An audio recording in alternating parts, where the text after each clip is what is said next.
Yaqında Şahit Biz to'rining X hisobida 2017-yili 28 yosh vaqtida lagerga solangan Xayrigul Mamatning oilasi haqidagi tafsiliy uchurlar ham bakirlangan. Bu uchurga qaraganda Xayrigul Mamatning buvisi Abdurazaq Osman 74 yosh bo'lib, 2017-yili 10 yillik kesilgan.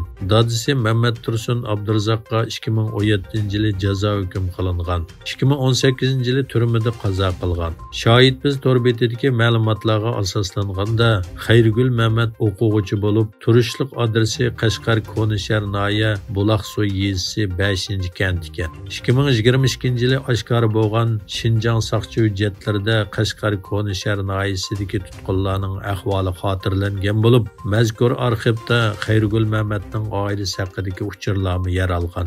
Egilinishcha, yuqorida deyilganidek jamiyat bo'yicha tutilib ketgan ahvollarning 2020-yili fevralda xalqaroga oshkorlangan Qoraqosh hujjatlardami uchraydi ekan.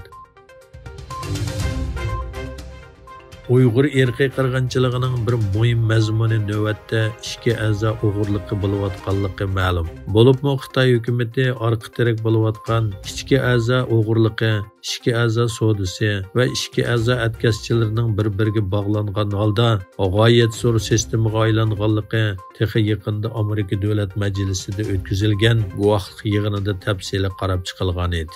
Bu masalaga bo'lgan tonishni teximi o'stirish hamda teximi ko'p sohaga bu qaboatning xatarini bildirish maqsadida 26 mart kuni Kashqorin Amerika Avam Palatasida bu tema haqida maxsus muhokama yig'ini chaqirildi. Amerika Uyg'ur birlashmasi, Uyg'ur kishilik huquq qurilishi, Uyg'ur harakati, Amerika Davlat Majlisi, Xitoy ishlari ijroiya komiteti qatorliq o'rinlar birlashib, sohibxonlik qilgan bu faoliyatda oldi bilan Xitoy hukumatining Uyg'ur diyoridagi qirg'inchilik siyosati hamda uning oqibati aslab o'tildi.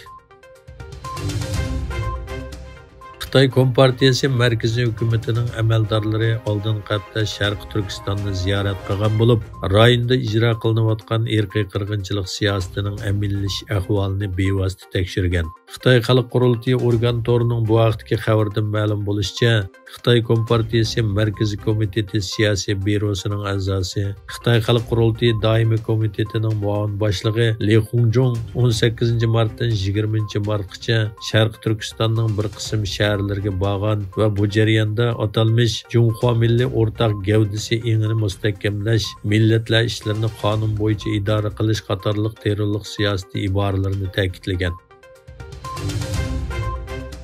Amerika amaldorlari Xitoyning Johnson shirkati Huawei uchun ishlab chiqargan o'zakning Amerika qonuniga xilof bo'lishi mumkinligini bildirdi. Amerikaning bir yuqori darajalik amaldori Xitoydagi eng chong o'zak ishlab chiqaruvchi Johnson xalqaro shirkati Xitoy telegraf magnati Huawei uchun yasagan 7 nanometrlik ilg'or o'zakning Amerika qonuniga xilof bo'lishi mumkinligini bildirgan. Bu xabar 22 mart Hong Kongning aksiya bozorida Johnson shirkatining pay bahosining 5,5% tushishini keltirib chiqargan.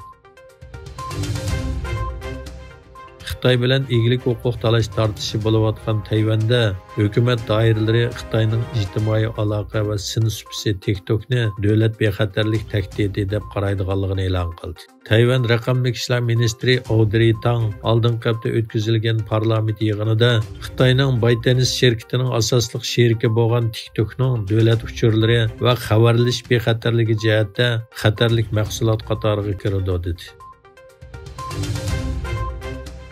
Amerika bilan Xitoy orasidagi savdo va texnika urushi davomlashayotgan. Amerika bilan Xitoy o'rtasidagi savdoda Uyg'ur majburiy emgakini o'z ichiga olgan kishilik huquq masalalarini oldingi o'ringa qo'yish ta'kidlanayotgan bir sharoitda Amerika savdo va ilmiy sohadan kelgan bir turkum shirkatlarning bosh ijroiya amaldorlari va strategiya mutaxassislari Beijingda Shi Jinping bilan ko'rishgan. Shi Jinping ularga Xitoyning yangi davrda bir qator tadbirlarni qo'llanib, bozorni asos qilgan, qonunni asos qilgan va dunyoviy savdo muhitiga kapolatlik qilganligini bildirgan.